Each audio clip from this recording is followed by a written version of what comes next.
I have a very important message for everyone over the age of 50. There's one movement that's more important than any other movement out there. And if you can't do it, statistics show you will not thrive in life like you would if you could. Craziest thing is, I bet at least one healthcare provider has warned you against doing this exact movement. And today, we are gonna bust this myth. I want you to ask yourself this. Can you do a squat? Can you do it 10 times in a row? If you can, great. My advice to you would be to never stop. If you answered no, then don't worry. I'll show you the key to getting there no matter where you're starting today. There's an overwhelming amount of research that supports resistance training for longevity and happiness. The squat is the king of resistance training. Also, the squat is the most important functional activity out there. Everything from getting up from a chair, getting off the floor, to climbing stairs revolves around the same movements and muscles that we use when squatting. I believe the biggest hurdle seniors face when it comes to getting stronger is getting started. That's why in this video, we'll start off basic and work our way up to more advanced. Even if you've had a knee replacement, have arthritis, or any other ailment, you should still be able to squat. If anyone, including a doctor, has ever told you to forget about squatting,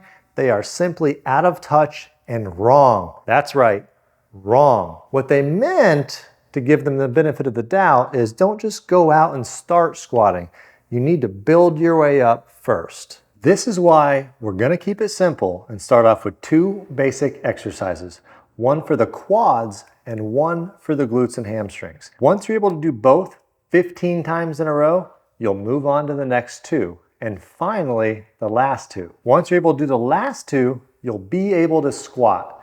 Then all you need to do is learn how to load the squat safely to build your strength and squat easily. By the way, my name's Justin Stiver. I'm a doctor of physical therapy and own a PT practice in Florida with 7 locations that specializes in working with seniors. We started The Active Adult so we could get free content directly to you and other people over the age of 50. In order to do this, we rely on your support. If you find this and other content like it helpful, please like this video by clicking the thumbs up and subscribe to our channel by clicking the button below. Let's get started. Like I said earlier, you do these first 2 exercises every day until you can do 15 without too much trouble. If your muscles start talking to you and you get a little bit too sore, then you can take that day off, no sweat, but you want to stay consistent. So progression number 1, step-ups and bridges. For step-ups, we have an adjustable step here. A standard stair is usually around 7 inches, depending on when your house was built and the current building code. But I'm gonna start off with this 6-inch step. I'm gonna put my whole foot up on there. I'm gonna shift my weight and in a nice, confident, faster motion, I'm gonna step all the way up onto the step. Then on the way down, I'm gonna go down and touch, controlled, and right back up. 2, 3. Repeat to 15 repetitions. Make sure to do both sides. If you can do the 6-inch step, I want you to raise it back up to 8 inches. Once you can get that 8-inch step 15 times, it's time to move on to the next progression. Part 2 of the first progression are bridges. I'm doing this on a treatment table. It's kind of like a firm bed. If you're also comfortable getting up and down from the floor safely, you can get up and down from the floor. I have a small pillow to support my neck. If you have neck issues, I would advise you doing that as well. We're gonna have our feet flat. You're gonna have most of the feeling of your weight going through your heels. You wanna tighten your stomach to kind of straighten that back. You don't wanna arch when you do this. You wanna use your hips. You're gonna push through the heels, squeeze your glutes. You're gonna use your hammies and your glutes here. Hold it for a second or 2, lower it back down slow. Keep on going until you get to 15. Second or 2, pause at the top. If you find yourself trying to get a little too high, you'll end up arching your back. We don't want to rob Peter to pay Paul. We want to use the glutes here. If you can get 15 and you did 15 of the step-ups at 8 inches, You are ready for progression number 2. Progression number 2 is countertop squats and hamstring lunges. For countertop squats, it's pretty much self-explanatory. The reason why I like countertop squats is because we can work our way from kind of a half squat, we can work our way down to a deeper squat. If you're doubting your confidence, knock out that doubt by putting a chair behind you, so that if you did lose your balance or you did buckle your knees, you would end up just landing in the chair. So find yourself a countertop. Bar height like this is a little bit easier than countertop height, but it will work either way. Square up to the counter, get your feet apart, and hinge at the hips, bringing your butt back like you're trying to sit in the chair. Go down about halfway and come back up. Working your way down to a kind of a deeper squat. Not quite down to a chair height, but back up. Repeat that 15 times. If you can get through all 15 to about a 90-degree angle at the hips without stopping, then you're ready to move on to the next one. Hamstring lunges are just a simple variation of a lunge. I turn the chair around backwards so I have a handheld on both sides. If you lose your balance, at least you have something to catch. And I'm in between a countertop and something else.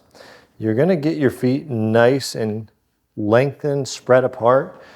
And instead of a regular lunge where you would bend your knee and start and get down to this squatted position, you're gonna keep your leg almost straight, just a little bit of flex. Whatever the angle of the flex that you have, you want to keep that angle, drive through the upper part of the back of your leg and your glutes, and step up. Then you're going to go back into that position.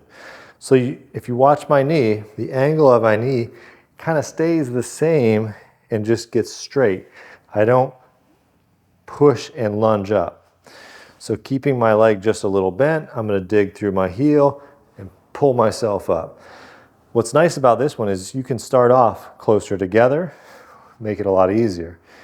And as you build up your confidence, you can get wider and wider to where you're nice and spread out and you feel a lot more effort being put into the back of your leg, back of your knee. 15 repetitions. If you can do 15 in a row on both sides and you were able to do 15 of the countertop squats, you're ready to move on to progression number 3. For the final progression, before you're able to squat like a champ, we're gonna do split squats and sit to stands. Split squats are kind of building off of that lunge, that hamstring lunge that we did in the last progression. Only this time, you're gonna start to get that quad involved as well. So you're gonna get yourself nice and wide, a little bit spread apart, and then you're gonna bring that knee straight down and back up. You wanna work your way down to where you're going as close to the floor as possible. When you push, you're pushing through your heel and you're getting a nice contraction at the top. Once you're able to do this 15 times, you're gonna make sure you can do it on both sides, and then you're gonna move on to the next exercise. Lastly, we have sit to stands. This is the closest thing to a real squat that you'll do before you're able to actually do the squat. You want to start off in the chair. Now, if you were able to master the rest of the exercises that we put on this video, you can probably do this exercise without using your hands. If you do need to use your hands a little bit to build that confidence, that's okay too. Scoot up in the chair a little bit, get your heels underneath you, hinge at the hips, get that chest towards your knees, and drive through your heels all the way to the sky.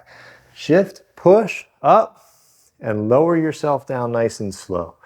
The way up should be more explosive, and the way down should be more controlled. Once you're able to do this with a pretty good pace, 15 times in a row, you're ready to squat. For the squat, you can simply go down like you're gonna sit down, only there's no chair behind you. All the way down and back up. I left the chair just behind me to where I could feel my tailbone touch it.